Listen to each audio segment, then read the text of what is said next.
देखें, ये मैं उसका मैं आपको जिक्र करूँ, हुआ ये था देखें, जो उस वक्त का सिचुएशन राइज हो गया था, वो इस सर्कमस्टांसिस में आइन का आर्टिकल 243 ये कह रहा है कि जो आर्म फोर्सेस के सरबराहान हैं वो सदर वज़ीर आज़म के एडवाइस पे वो नॉमिनेट करेगा, लेकिन वहाँ टाइम फ्रेम नहीं है कि कितने अरसा के लिए होगा।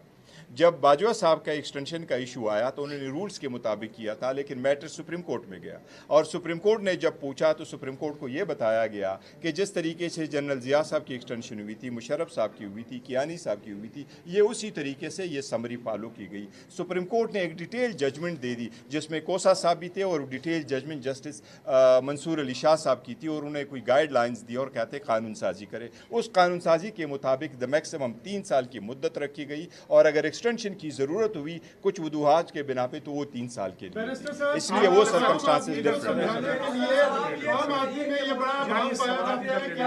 इंफॉर्मेशन साहब बताएंगे किसने सवाल लेना है। यहाँ पे हुई है, उसके बाद चीफ ऑफ आर्मी स्टाफ को ऑटोमेटिकली एक्सटेंशन मिल जाएगी। देखिए, ये जो कानून बना है तो उसकी पहली अपॉइंटमेंट जो 3 साल की थी वो ऑटोमेटिकली 5 साल की हो गई। देखिए, इस कानून के मुताबिक वो होगा।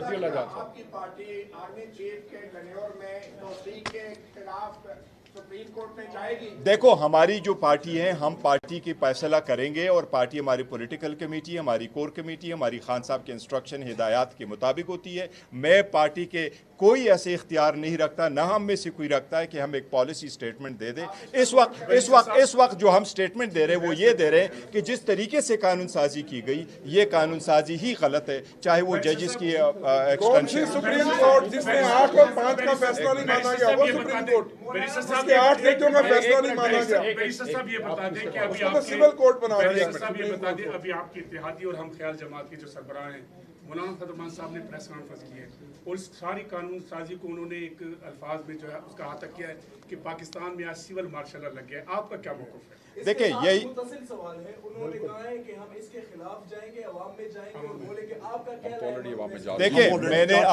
मुझे तो इनके अल्फाज का नहीं पता था, और मैं असम्बली में था तो मैंने उनके नहीं सुने। बराम ने मैंने आपको इब्तदाई अल्फाज यही किए कि आइन की वो बेमानी किया जा रहा है, जमहूरियत को बादशाहत में तब्दील किया जा रहा है, अपोजिशन को रोल ख़त्म किया जा रहा है। तो यही तो हमने तो स्टेट असम्बली के जो मुल्क को नुकसान दिया जा रहा है।